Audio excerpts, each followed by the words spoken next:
Hey, I'm Nate Wheeler. I am the host of Manufacturing Insiders Podcast. Really want to thank you for joining today. I hope that you learned some really great insights from this manufacturing leader that you're about to hear from. I also hope that you'll go ahead and hit that like button on the video and subscribe to our channel so you can see more of the stuff that comes out as we're continuing to publish content. Every like, every subscribe really helps us get this message out. And the message that we're sharing is really just a message of hope for manufacturers. I understand, I work with you guys every day. I understand how many different obstacles are in your faces, from technology to government regulations to competition from foreign and domestic markets. And I really want to share strategies with you on how to deal with these issues. And I think there's no better way to learn than hearing directly from somebody that solves some of these challenges. Thanks for watching today, and look forward to seeing you soon.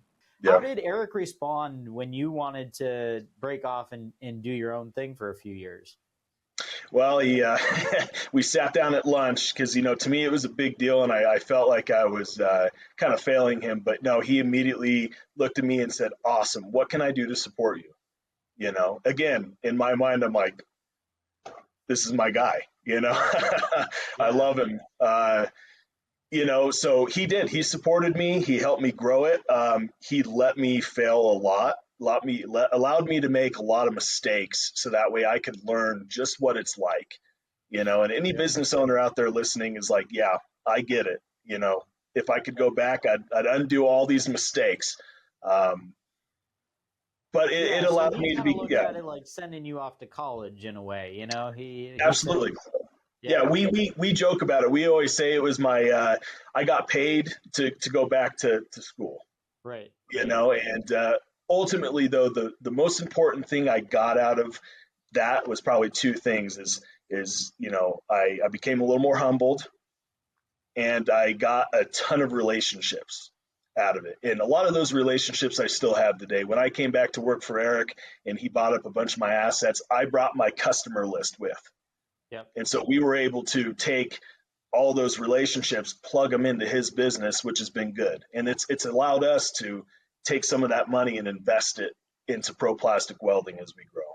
Right. Do you think there's anything that he could have done differently as an employer to not have you take that step, but maybe still achieve the same goal? I'm a stubborn guy. I think Eric recognized that there was probably nothing he could do. He had to let me experience it. Yeah. And I don't know if there's anything anybody can do when they have a dream like that, and they want to go after it. I think allowing somebody to go out is really important. Yeah. But really the most important thing is to keep them as a friend. Right. Keep them as an ally and support them, but let them figure it out, because they're going to come back, at twice the person they left, and they're going to have a sense of what you go through every day, right. Which is really important. That's what it did for me. Is the way I looked at Eric changed. It went from being a boss and, I don't know why he makes these decisions, to, asking, why is he making the decision, and trying to understand, the world around him and what he's feeling and what he's going through, allowed me to be a better employee and to be a better partner. Right. Yeah.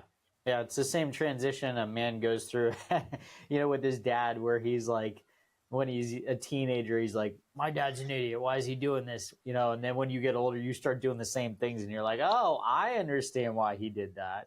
Yeah.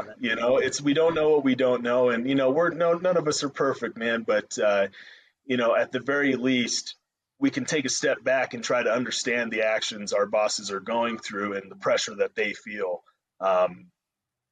Because it is, at the end of the day, it is a relationship, and you have to have a little bit of grace, especially when it comes to business, man. It's the hardest thing you'll ever do is battle your own mind every day. It's not even the markets, man. It's you're battling every single day. Yep. What do you think manufacturing employers could do a better job at in terms of recognizing when someone like yourself comes along that has a lot of value that they could add to the organization, but they do have kind of that entrepreneurial streak. What do you think they could do to enable that while still, benefiting from that in the long run?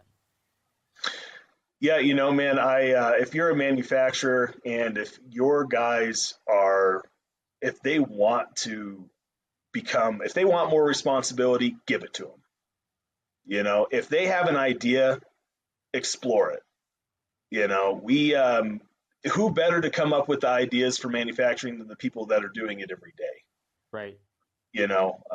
It's kind of like the fight between engineers and welders sometimes. Engineers have great ideas, and even though the design is feasible and it works in simulations, when it gets down to the floor, welders are like, why'd you do it this way? So I would tell manufacturers and people who are leading those companies to sit down with the people on every single level of your business and try to pick the knowledge that they have that you don't. Figure out where they want to be, and if there's some way that they can do it better, or if there's a market we're totally missing, partner up with them, man. Don't put them in a box. Allow people to be creative, and let people show you their superpowers. Because we all have superpowers, we all have kryptonite. And the guy that's down there, CNC machining, man, he may just have a crazy power that nobody knows about, and he doesn't open his mouth because nobody asks. Let's figure out where people shine and where they need help, and let's work together to be the best at everything that we can. That's the way I think about it, man. Is I encourage my guys, my apprentices, I encourage them to speak and tell me, because sometimes my ideas suck and I don't know it. I need them to tell me, that I'm wrong. And it's important, man, to seek out what everybody thinks, and if it sticks against the wall, cool. If it doesn't, no harm done. That's a very common theme, with a lot of the successful leaders that I talk to is, number one, having that approachable leadership style, because I think a lot of leaders get this position, making a lot of money, and they think, I know it all, right? And that is just such a flawed way to look at it. You're never going to know everything. And Yep. so just really fostering that environment where employees know that they can come to you with ideas, come to you with problems without getting their head chewed off. I think that's huge and very important. But then also, not just being approachable, but then also being the one approaching. So you're doing the walk, you're walking the floor, talking to the guys, finding out what their problems are. Because a lot of times they're not going to approach you with it unless you go and seek it out. So I think those are very, Right. very important concepts. Yeah, well, I want to understand their struggle, because dude, I've been there. I'm a blue collar guy through and through. It doesn't matter how much welding I do on a daily basis or monthly basis, man. If I got meetings all month, I'm still a blue collar guy, and I speak that way, and I am that way. A lot of blue collar guys, we're straight up. Yep. No BS, man. We will ask you the question we want to ask you, and you decide if it hurts your feelings. I don't care. I'm asking you the question respectfully, and I want the answer. And my guys, they're the same way. They'll call me out, man. And so I got to be careful too. I got to make sure that I'm doing the right thing. But when they need help, I'm out there. If we need work, I'm selling. That's the way it goes, man. We should all be a little flexible.